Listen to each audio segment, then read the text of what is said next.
Hello everyone, good morning. We have started this lesson on structuralism and we have read that it was a movement which started from France, and its meaning is construction. It has two type of structure. One is surface structure and deep structure. Both are interconnected, and it has three characteristics: wholeness and transformation and self-regulation. And we also uh, came to know that it was anticipated by T.S. Eliot in the tradition of individual talent. Then we came to know the major exponents of structuralism. So Roman Jakobson, Jonathan Keller, Michael Raffater, Claudio Gulen, Gerard Prince, Robert Scholes, and C.S. Peirce, Karl Morris, Noam Chomsky. These were the main exponent of structuralism. After that, let's start. The influence of structuralism was anticipated in the works of Canadian Northrop Frye, who was the most influential theorist of myth criticism of America.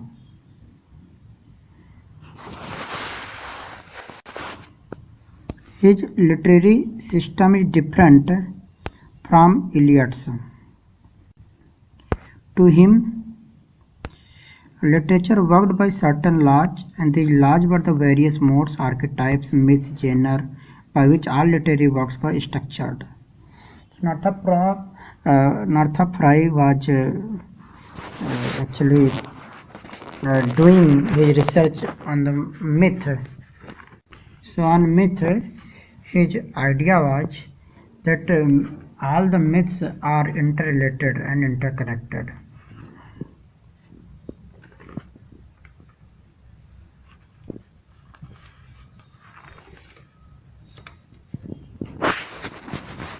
To establish his system, he believed that he must clear the value judgment of history other than literary history and cognitive philosophy.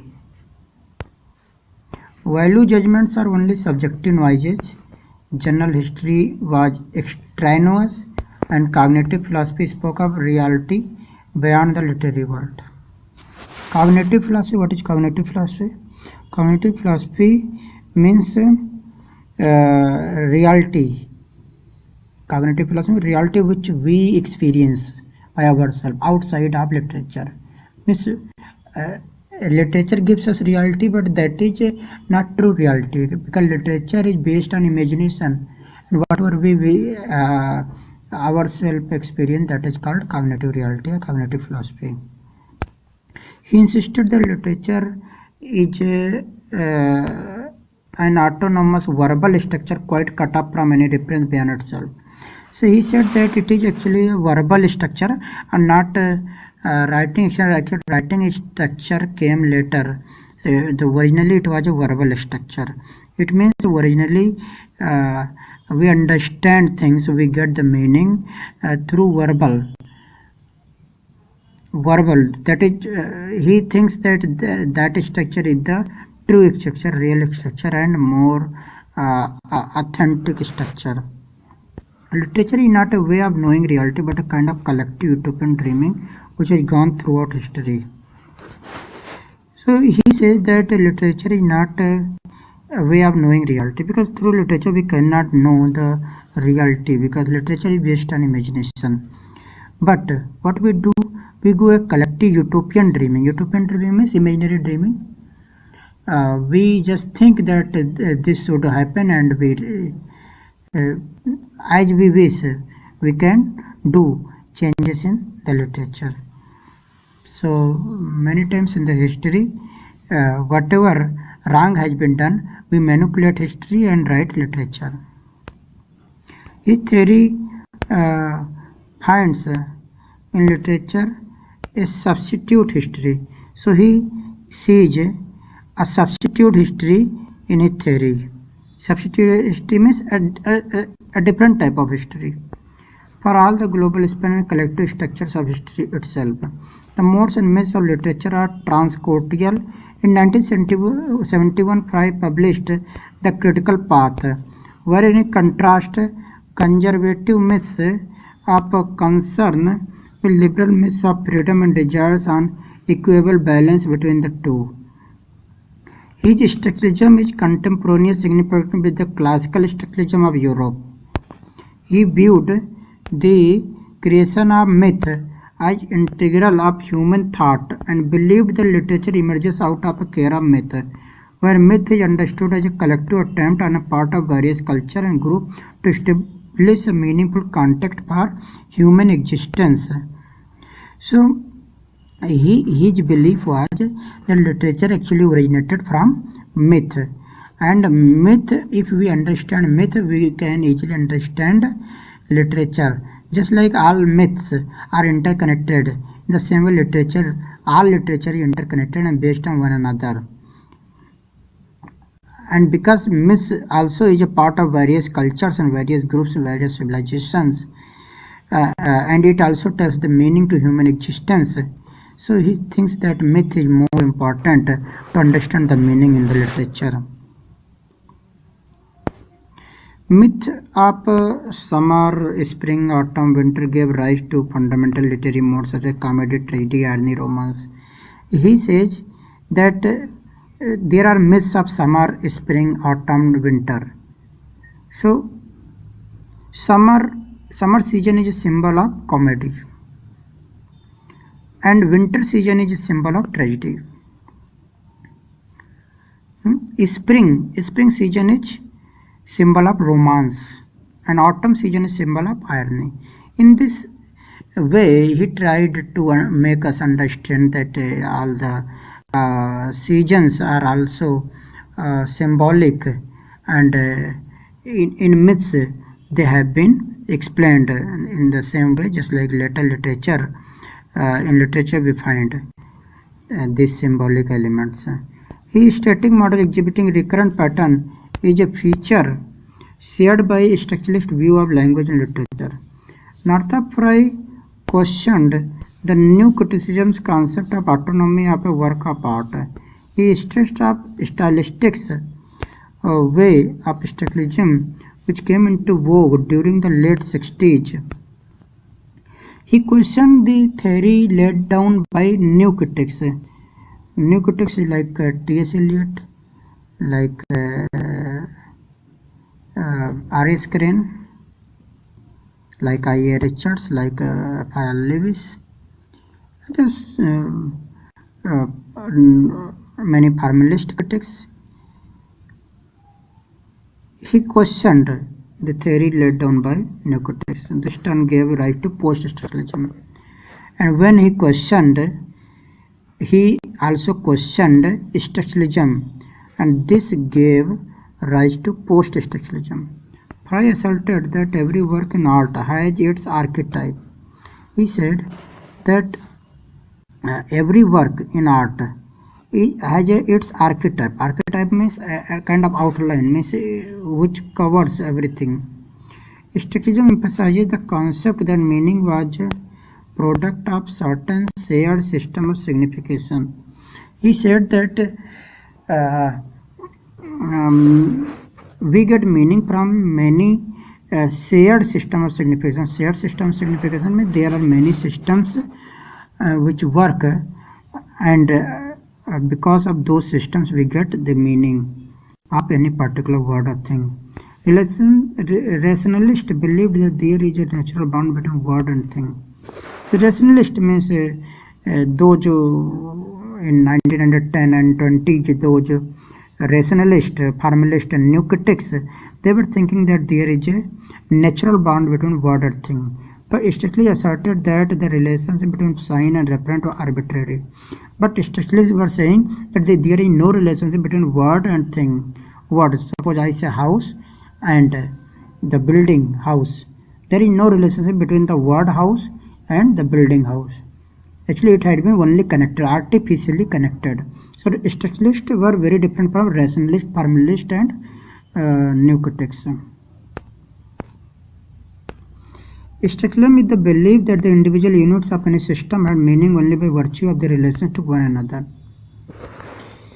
Yes, structuralists believe that we get meaning because we have interrelated those things. Without relation, there is no meaning. If we want to get the meaning, we must go into the relation. We must know the structure working behind that. This does not follow by virtue of the relation to one another. Means generally it is not related, but we relate it artificially. We relate. For example, just like when we teach to small kid, means children, when we teach 3 year, 2.5 year, 4 year children, what we do? We teach them saying A for apple. So A for apple, we know that A may signify many things. A means not only apple, but we teach this A for apple. So this is means A signifies apple for that kid, and there may be many. So structuralists may say the same thing, that word and thing are not related. One word may signify many things, and there is no connection, there is no relationship, only it has been connected artificially, just like we have connected A for apple. In formalism, characters and events can be replaced without changing the structure. For the psychoanalytic critic, character and content are reported. To the structuralist, the relationship between one of parallelism, opposition, inversion, balance, equivalence, and so on. So, in formalism, character is important.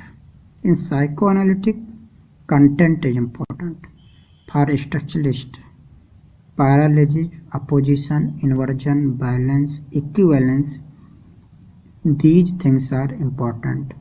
Means in structuralism, one structuralist sees parallelism, means parallel, means similar words. Opposition means opposite words. Just like if there is a word day, he will try to know what is the meaning of night, because you cannot get the meaning. Suppose I say poor, how will you understand poor if you are not knowing about rich? You will understand poor because you are knowing the meaning of rich. That's why if I say boy, so boy has no identity if there is no girl. Means we understand the meaning in opposition. Opposition, day, night, mother, father, husband, wife. Right? In opposition, good, evil, good, bad. In this opposition, inversion, balance, equivalence, in this way we get the meaning. One can, if one sort of charts, replace item provided the structure is not upset. And you can replace one item and place another item if the structure is not being upset and meaning remains the same.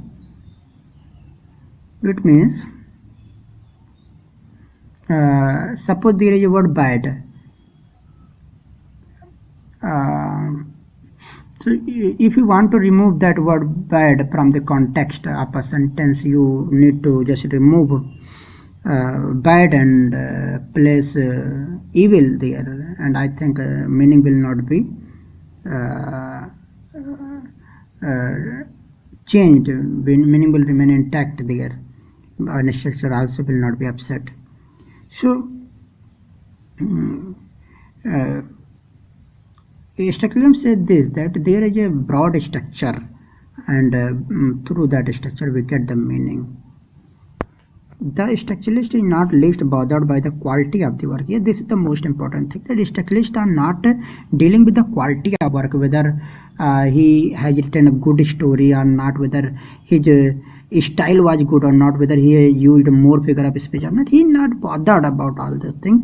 Structuralists, they are bothered about the meaning, how we get meaning, how we get a meaning from the structure, from the strings of words, how we understand a text, how we know that a house is a house and a farm is a farm, a mine is a mine and a woman is a woman. How we understand this? How we know that means how we understand things. Actually go deep into the structure and try to understand how we understand the meaning and which structure works behind that. It may be high or low. It ignores surface meanings and goes searching for deep structures. Yes, it ignores surface meanings and it goes into the deep structures. The content of the text may be its structure. It may have its own internal relation. It takes its inspiration from linguistics. Yes, structuralists they take inspiration from linguistics because language is based on grammar and grammar itself is based on structure.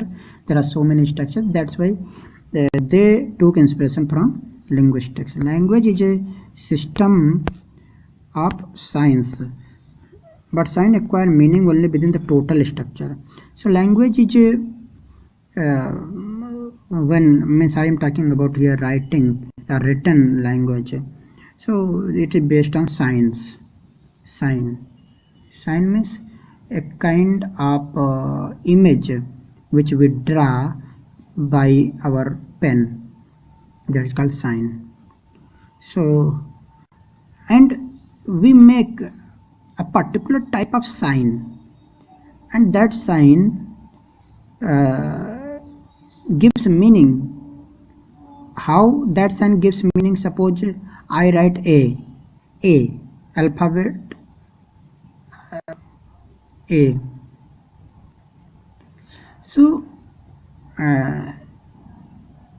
A is a kind of sign, means just there are three lines which make this sign. And what is the meaning of this sign? How we get the meaning of this?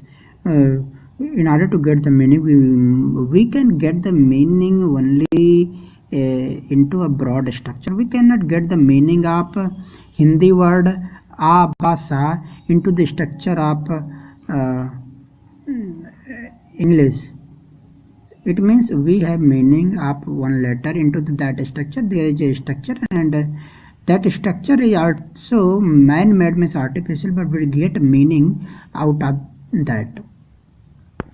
Within its system of rules and conventions, the critic begins by analyzing these conventions and regulations before investigating how the artist has organized his material.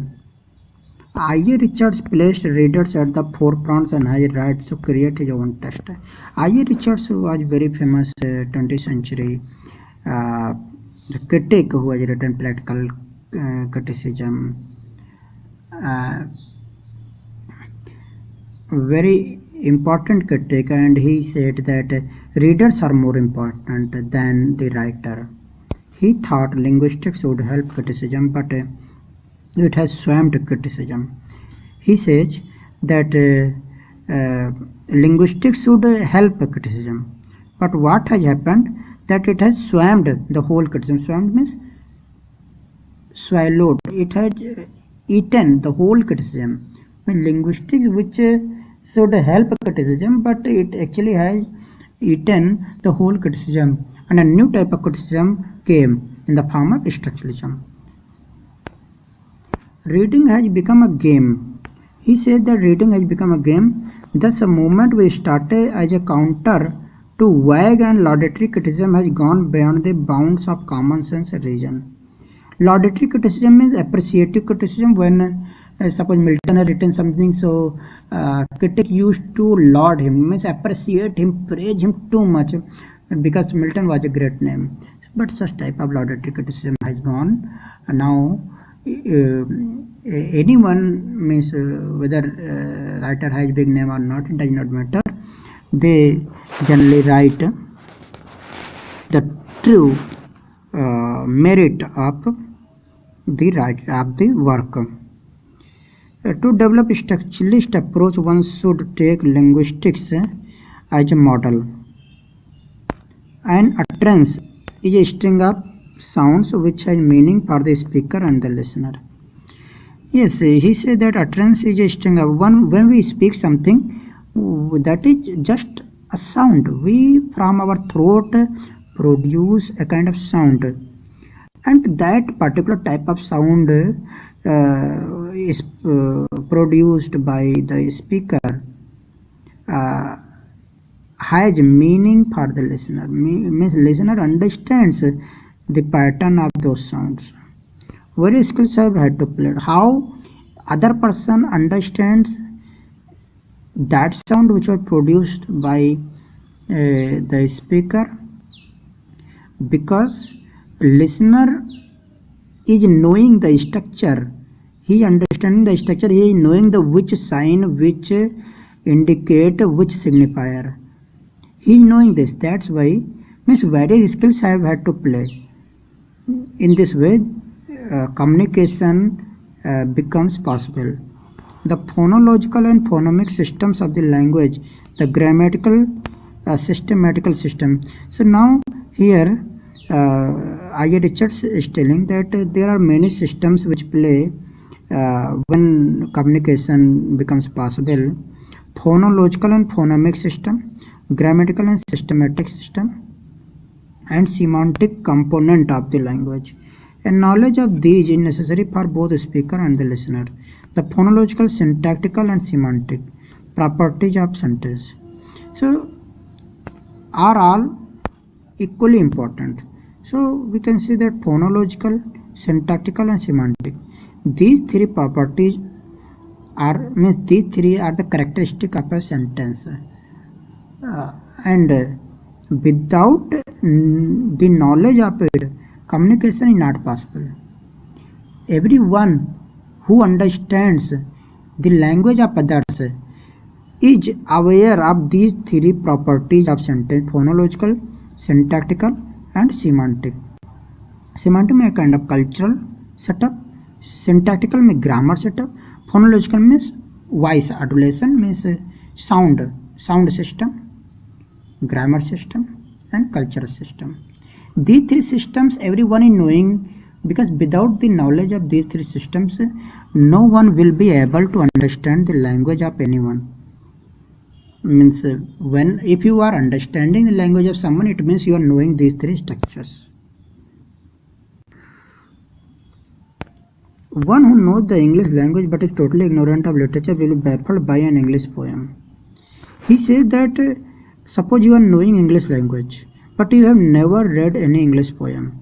Suddenly if you read English poem, you will be baffled, you will be surprised, you will be shocked to see, because you will find that poem is full of lies, since he is not familiar with convention. Why he will be baffled? He will be baffled because he is not familiar with the system of literature. We understand literature because we are knowing the system of literature, how literature works, how literature is being written. What is needed is a structuralist poetics that would give us the ability to read and understand literary works. So he advocates that there should be a literary poetics. Literary poetics means a poetics which will train everyone how to read literature, because that poetics will give the knowledge of structures, how literature works and how literature is being written, how we can understand literature, how we can relish structures of literature. The new critics insisted that the meaning was within the text for anyone to see.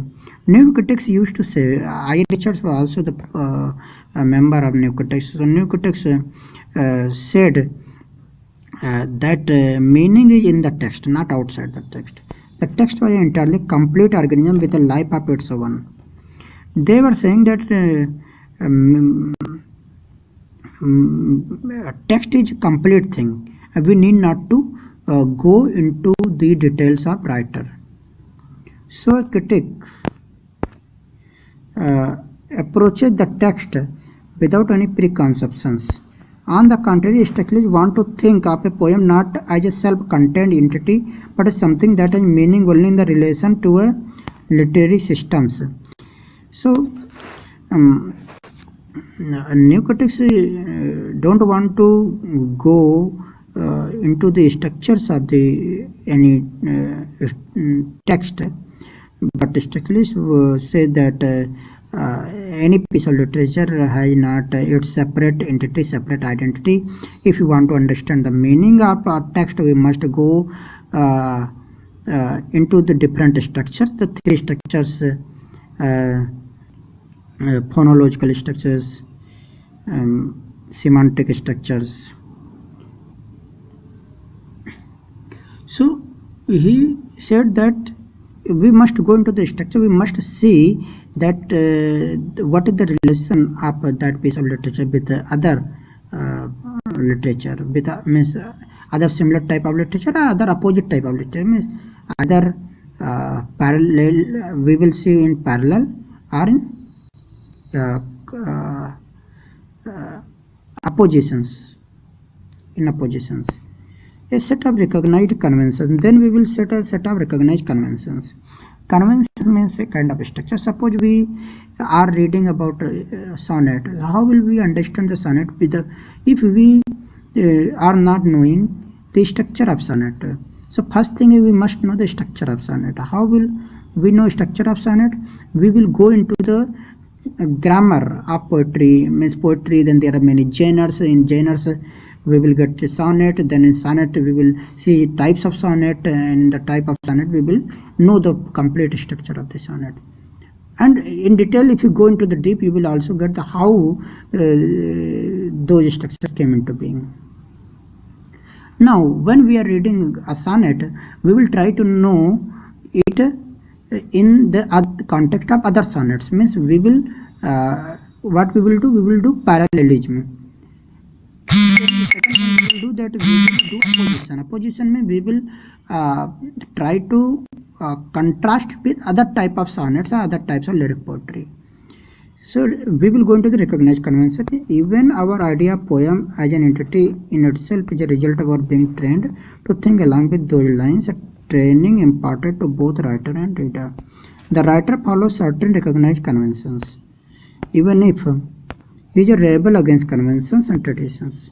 So writer follows all the given systems, conventions, traditions. Whether he is against the convention, it does not matter, but he has to follow the conventions, because conventions gives meaning. That's why. Otherwise, without convention, if anyone will write, it will be meaningless. Many may not like this notion that literature has a system. Schools and universities offer to give literary training. The study of one text teaches you how to study the next. Yes, when we read one piece of literature, suppose we read a sonnet. So after reading a sonnet, we know the structure of the sonnet, and now we are ready to understand the second sonnet, third sonnet, fourth sonnet, and easily we will get the meaning, because now we are knowing the structure of the sonnet. Once we have written, once we have gone through the tragedy of any writer of 16th century, we know the pattern of tragedy. Then easily any tragedy of that time we will be able to understand. So means there is a kind of training. We get a training by reading, and many universities they provide such kind of training to read the literature. Learn principles of reading. We extrapolate from one work to another. It implies that there is a comprehensive theory of literature which we have internationalized. As we along obstacles, critics make the mistake of thinking that they should have even be producing new interpretation of literary works. Many critics are of the view that critics should provide new interpretations of literary works. Critics are interested in understanding literary works rather than in investigating the critical and literary principles involved. Critics generally are interested in understanding the text, they do not want to go deep into the structure and do investigation work, how this work came into being and what kind of structures were working behind it. Discussion of individual works does not constitute the study of literature through critics want to believe it. Antidote to this obstacle is to grant a poetics its proper status at the center of literary study. So writers said that there should be a poetics. Poetics means a kind of rule books which will teach everyone the rule how to read a literature or a piece of literature. Some kinds of literary competencies is present in everyone who discusses or writes about literature. Then writer said that some kind of competency is present in everyone. If you have read literature, you are competent. Means now you are understanding literature. A structuralist approach starts by stretching the artificiality of literature. Literature usually artifices one of which is seen in the language of ordinary conversation. Yes, literature uses artificiality. So structuralist claims this. Structuralist says that literature is a kind of artificial thing. Means man-made thing. And language itself is an artificial thing. And we what is the material of literature? Material of literature is language. So different that if one uses poetic diction for domestic purposes, it would sound artificial. Yes, suppose the language of poetry is different from the language of prose, and common communication language is different from writing language. Suppose when we write one application to the principal, we have a different type of language. Generally, that kind of language we never speak in our communication. So, and if we use that type of language in our day-to-day conversation, we will find, and people will laugh at us because it will be very artificial. The two kinds of language follow different conventions. This artificiality or strangeness of language should not only be overcome but also cherish something precious. Naturalizing a text means it involves performing a semantic transforming, as in case of metaphor. Naturalizing means when there is a new word, a new structure, a new sentence, we naturalize it. Why? How we naturalize it? We make it a one. Means we make it as original and as regular, and we become habitual of that structure, that sentence. Means that structure seems familiar to us. How that structure seems familiar to us? By naturalizing. Because we're naturalizing that structure, that's why that structure becomes familiar to us. There are various conventions of achieving various levels of naturalization. It may depend on the mode. For example, satire, which has its own conventions, therefore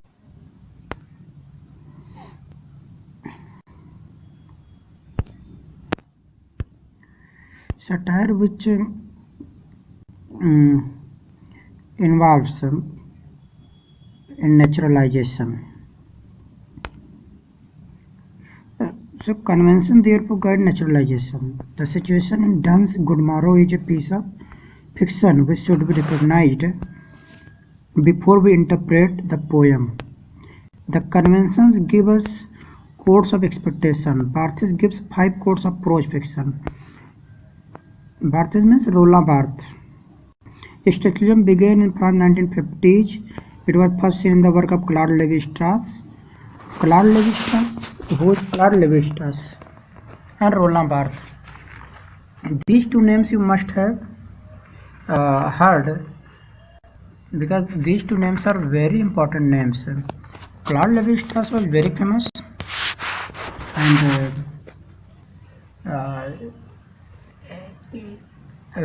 modern writer. He died recently in 2009. He was born in Belgium, and he was an anthropologist, ethnologist, He is also called as father of modern anthropology. And he gave this theory. He said that a savage mind had the same type of structures as the civilized mind has.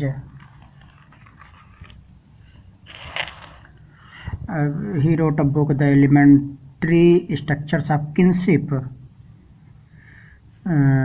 which was reviewed by Simon de Beauvoir. That was a very important book.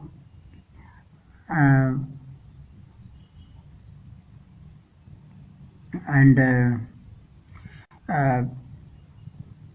he also debated with Jean-Paul Sartre on the topic of structure and culture.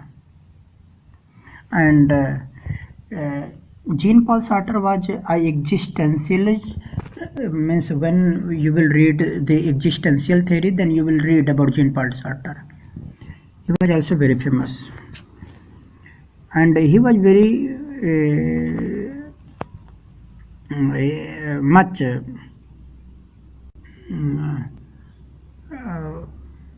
influenced by Roman Jakobson, because Roman Jakobson was his teacher, and he used to attend the classes of Roman Jakobson. And he tried to apply the theory propagated by Ferdinand de Saussure in the theory of anthropology. Means the theory of linguistics he want to apply in the theory of anthropology. So about Claude Lévi-Strauss, he wrote about mythology, about anthropology, about fashion, and he said that codes are arbitrary. He was very much influenced by Hegel. He believed that human mind thinks in fundamentally binary opposition, and he also presented a theory of human mind's working on unification of codes, antithesis and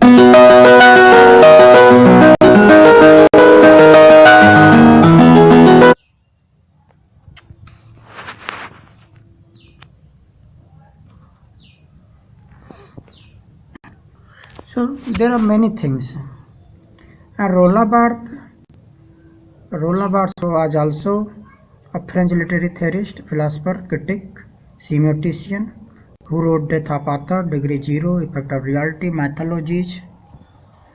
He was also influenced by Saussure, Karl Marx, Lacan, Sartre, Nietzsche, Freud, Michelet, Lyotard, Valéry, so many writers.